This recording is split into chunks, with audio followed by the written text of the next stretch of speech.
بچه خوش اومدید به ویدیو دیگه. ما اومدیم اینجا ترق بزنیم بچه ها نیدن. سلام کن بچه. سلام خبره ترق که اصولی ها. سلام بچه ها. لایک کنید ها. لایک کامنت سابسکرایب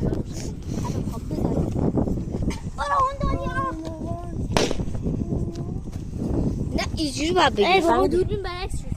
اینجوری باید بگیم. خب اون یکی این یکی رو بده.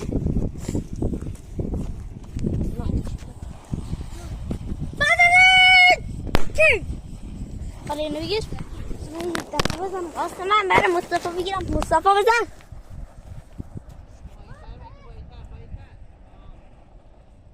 بیا مصطفی بیا مصطفی بیا میخواد بزنه تو. بچه نگاه کن این ترقه رو میزنه.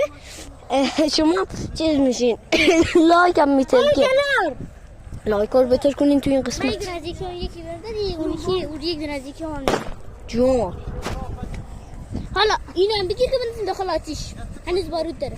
بیا بزن همینجا بس این سرش بگیر بنداز. بستون کامینیوان نه دو تا دیگه مونده. بگوش برکس مصطفی کارم با تو میزنی من دکتر خودم بعدم میزنم.